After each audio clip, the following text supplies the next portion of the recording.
Ready? Chapter 48. The Unwilling God. What if you went about it a different way this time? What if you did it all in the open? Showed that it was you who did it? What if you played with open cards this time, since playing with hidden ones didn't work last time? Keon asked Aino. You're suggesting I reveal my powers, she asked him back. I guess I am. I don't know what's right or what's wrong either, Aino. But maybe a different approach this time will set things right. He looked at her. Maybe so. She looked back at him. At the same time, would you be okay with that? Niila and Ayla ordered for your death not too long ago. If I were to go out into that battlefield, I just can't walk away afterwards. Doing this would mean that I accepted their offer of leading them as their field marshal. You said you would stay with me, but... Keon interrupted her. The answer is still the same. I will stay with you for as long as you need me. And who might the two of you be? Keon and Aino raised their heads and saw a man with a sniper rifle looking down at them. My name is Aino, and this is Keon, Aino answered him calmly. Nice to meet the both of you. I am Regimental Sergeant Major Vilja of the Wolf Army. Now, you see, I was planning on setting up a spot right here on top of this hill. That way I could snipe these blood mages without them noticing. From what I can tell, none of you are part of any of these armies battling it out right now. You just got caught in the middle, I presume? He asked them. You could say that, Aino answered him. I understand. Well, you see, I'm not particularly fond of hurting innocent people, so I'll leave you to be. As long as you don't interfere with my work, you both can stay right here, where it's safe. Vilja walked past the two of them to the top of the hill. He's not going to fire a single shot, is he? Keon asked Aino. No, he's not, but he's going to get to watch everything from the best seat possible, Aino responded as she stood up and walked after Vilja, up the hill. Vilja was already laying down, adjusting the sight of his rifle when he saw Aino appear next to him. What are you doing up here? It's dangerous, he said, a bit irritated. I'm here to stop this war, she said and smiled at him. And how do you propose to do that? By getting shot? He asked her. No, preferably not, but I can take it. You see, I'm close to 200 years old. I can take a bullet or two if needed. I have before. Those two blood armies, my blood created them. It wasn't my intention, but shit happens. Now apparently I need to fix this because all of you are out here killing each other, and I don't like it. So I suggest you sit back and enjoy the show, because I'm about to give you one. Vilja was about to open his mouth and respond, but realized that he couldn't move it. He couldn't move anything. All he could do was watch what was unfolding right in front of his eyes. Aino stretched out her arms and let the wind spread her cells all over the battlefield.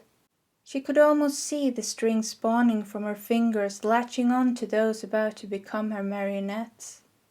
Holding the lives of so many people at once was a power trip. It was exhilarating. She knew how dangerous the feeling was, though. It wasn't new to her. She looked over at the reinforcements. 100,000 blue coats, not only adults, but children as well.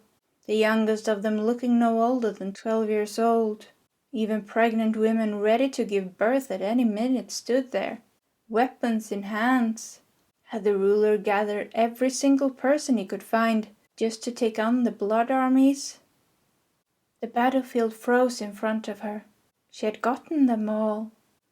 Keon, can you come up here? She said loudly enough for him to hear her at the end of the hill. He walked up next to her. Do you need me for anything? He asked her. Yes, I do. I'm going to try and heal everyone still alive. However, if they still have any weapons lodged inside of them, like a spear, arrow, or sword, I need you to pull those out. Otherwise, it's hard for me to fix them. That includes the Wolf Army soldiers as well. If you see anyone with bullets still inside of them, let me know. Don't start digging trying to get them out. I might be able to get the bodies to eject them on their own. None of them can move now, so no one can do anything to you. That includes answering any questions. They are all still and mute. Are you okay with all of this? She looked at him. He nodded at her. Of course. Good. Then let's start. They both walked down the hill into the now quiet battlefield. Aino cracked her neck. It was time to get to work. Keon stopped in his tracks and looked down at the ground. Leah was laying in front of him. He could see that she was still breathing. Hello, Leah, I am here to save you, he declared with a smile. To see you taken down by a throwing axe. Isn't that ironic? He grabbed the weapon and pulled it out of her chest. He made a thumbs up towards Aino as a sign for her to start the healing. Seeing as you can't move right now, I thought I would take this opportunity to give you a proper apology. I'm sorry for everything I did to you when we were younger. I regret it, and if I could take it back, I would. I do hope one day you will be able to forgive me. So if you could stop trying to kill me, it would be greatly appreciated, he said to her before he set off in his search for more wounded people. Aino was looking at the frozen scene straight ahead. A wolf soldier had pierced halfway through Aemond's chest with his sword. The major seemed to have thrown both his axes just the moment before, unaware that he was leaving himself open for an attack by the waiting enemy. I do think the best way to approach this is if you pull out the sword yourself, she said to the yellow wolf. The soldier slowly did as he was told. Not that he had much choice, as she was controlling his every move. Good, good. Now if you would be so kind and put it back in the sheath. We don't want swords waving around uncontrollably here. The soldier continued to move against his will, while Aino gave Aemond a comforting pat on the back. He would be all healed up in no time. She looked around for others needing her help. Keon leaned over Grima and Freya. Excuse me. He looked at the back of Freya's cloak. Lieutenant Colonel, I'm going to have to pull up your shirt to check for bullet holes. You see, I need to know if they all have passed through you, or if there's still some left in you. It wouldn't be good if Aino healed you with those bullets still inside. Is that okay? He waited for a few seconds until he remembered that they were all mute. Ah, that's right, you can't speak. Well, I'll just assume that you're fine with it. I don't think you want to die. He moved the cloak to the side and pulled up her shirt. 1, 2, 3, 4, 5, 6, 7. Damn, that's a lot of bullet holes. He got down on his knees and grabbed her under her stomach, and with some struggle managed to turn her over on her back. You people sure are heavy. Okay, let's see. He pulled up her shirt on the front and started counting. 1, 2, 3, 4, 5, 6, and 7, indeed. They all passed right through. He let go of Freya's shirt and did a thumbs up to Aino. She nodded at him. Freya immediately felt her body heal up. She was fine once again. Aino stood over Ayla and Nila. They both had been shot to bits, but still seemed to be alive. However, there were, without a doubt, bullets still lodged inside of those bodies of theirs. She bent down and put her hands on the generals. She could feel their pain, and she could feel where the bullets were. I'm sorry about this. I know both of you are already in pain, and I'm about to give you some more. You'll soon be okay, though. Just bear with me. Aino focused on the muscles around the bullets. She needed them to eject the bullets for her. There they went flying up in the air. They landed on the twins and rolled off to the ground. The rest of the bullets had passed through them. Luckily enough, the generals could immediately feel how their bodies closed up behind the bullets, and the pain subsided right away. Aino and Keon moved around the battlefield until they had gotten all those who seemed to have any weapons in them. As they were done with the hardest work, all that remained was to heal everyone else hurt. She cracked her knuckles and smiled. Watch this, Keon. As she healed them, she also made them walk back to their original positions. Some of them looked quite funny as they were walking backwards. You can take a rest now, Keon. This last part I'm not going to make you take part in. She walked towards the yellow wolves.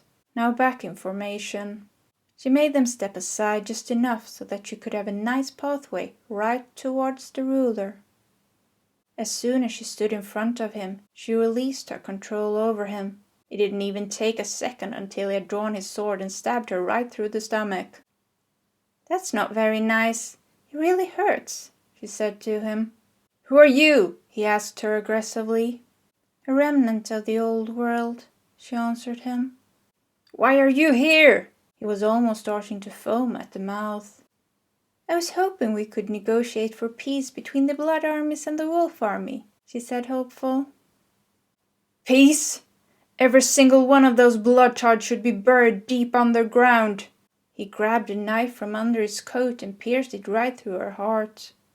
"Stop trying to kill me. It's not going to work," Aino said, frustrated. "There will be no peace over my dead body," he shouted at her. "As you wish.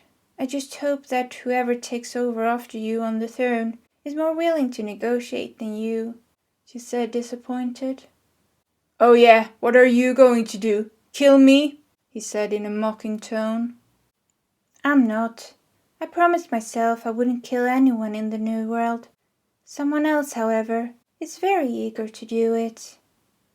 Edda could only watch what was happening in front of her. Unlike the rest of her comrades, she was still on the battlefield, close to where the ruler and Aino was standing. As Aino started to walk away from him, Edda could feel the grip her creator had on her loosen. She was giving her this one. Aino stopped in front of the Major General and pulled out the knife from her heart. She handed it to Edda. "You said you wanted to do it with the knife. Why not use his own? Also, could you help me with this sword?" Aino asked her and pointed to the sword still lodged inside her. Edda nodded and pulled it out with ease. "You can give it back to him. I don't need it," Aino told her. "Well, if I take the sword, could you take this spear? I think it's Tulva's. I found it on the battlefield, and it doesn't look like any of the Yellow Wolf ones," Edda asked her. "I'll return it to him," Aino said as she grabbed the spear, heading back towards where Keon was standing. Edda walked up to the ruler and dropped his sword right in front of him. "And who the fuck are you?" Ulf looked up at her in anger. "Why would I waste time introducing myself? You're about to die anyway," Edda answered him coldly.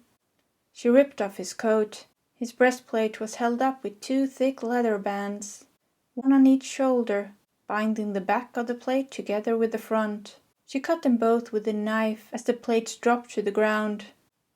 "What do you think you're doing? You will show me respect. I am the great ruler," he shouted at her. "I will cross my middle fingers in an X in front of my heart to show respect for the great ruler," Edda said as she jammed the knife into his heart, twisting it like she had always imagined he would meet his end. As the ruler fell backwards, the Major General made the gesture, making it the last thing he saw before he drew his final breath.